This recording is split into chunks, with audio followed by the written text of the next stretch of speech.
ইন্নাল হামদালিল্লাহ।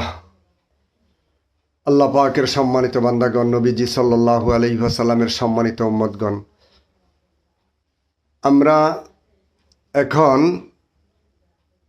আল্লাহ তাআলার সেই ঘোষণার কথা জানব, যেই 4টা গুনাহের কারণে নবীজির উম্মতেরা জাহান্নামী হবে, জাহান্নামে যাবে।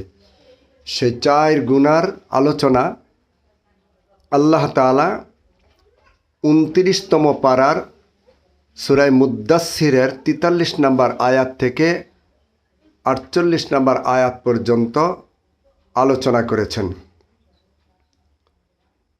সে 4টি গুনাহ হলো, 1 নম্বরে হলো নামাজ আদায় না করা, অর্থ বেনামাজি হওয়া, জাহান্নামে যাওয়ার 1 নম্বর কারণ। 2 নম্বর কারণ হলো গরিবদেরকে সাহায্য সহযোগিতা না করা, তাদেরকে আহার্য এবং খাবার দান না করা। 3 নম্বর হলো যারা দ্বীনের বিরোধী, ইসলামের বিরোধী, আল্লাহ নবীর বিরোধী, মুসলিমদের বিরোধী, কোরআন হাদিসের বিরোধী, তাদের সঙ্গী হইয়া, তাদের দলভুক্ত হইয়া কোরআন হাদিস এবং ইসলামের আলেম ওলামার সমালোচনা করা, বিরোধিতা করা। 4 নম্বর হলো কিয়ামতের দিবসকে, বিচারের দিনকে অস্বীকার করা। এই 4 কারণে তারা জাহান্নামী হবে। আল্লাহ তাআলা সূরা মুদ্দাসসিরের মধ্যে 43 নম্বর আয়াত থেকে 48 নম্বর আয়াত পর্যন্ত এই আলোচনা করেছেন। বিসমিল্লাহির রহমানির রহিম। ক্বালু লাম নাকু মিনাল মুসাল্লিন।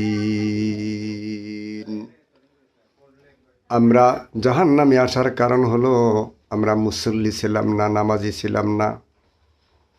ওয়ালাম নাকু নুতঈমুল মিসকিন, এবং অসহায়দেরকে, গরিবদেরকে আহার্য দান করতাম না, খাবার খাওয়াইতাম না, তাদের সাহায্য করতাম না।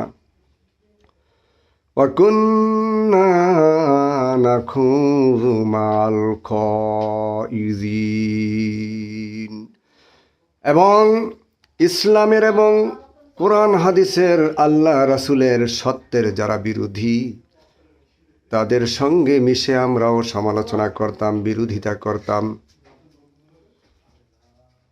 ওয়া কুন্না নুকাযযিবু বিয়াউমিদ্দিন, এবং কিয়ামতের দিবসকে অস্বীকার করতাম, কিয়ামতের দিবসকে বিশ্বাস করতাম না। বিশ্বাস করিলে তো অবশ্যই আমরাও আমল করতে পারতাম। হাত্তা আতানাল ইয়াকিন, আজকের এই বিশ্বাসের দিন আসা পর্যন্ত আমরা চোখে দেখে ইয়াকিন করলাম, বিশ্বাস করলাম। এই চোখে দেখে বিশ্বাস করার মতন এই ভয়াবহ দিনটাকে আগে আমরা বিশ্বাস করতাম না।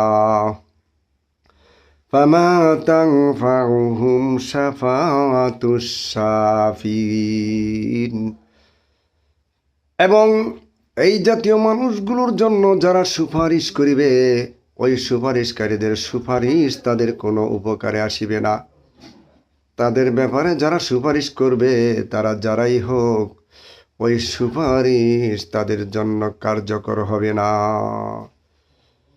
রব্বুল আলামিন নবীজির সমস্ত উম্মতকে এই চরম গুনাহ থেকে, এই জাহান্নামে যাওয়ার কারণগুলো থেকে বিরত থাকার তৌফিক দান করুন, আমল করার তৌফিক দান করুন, নামাজি হওয়ার তৌফিক দান করুন। আমিন।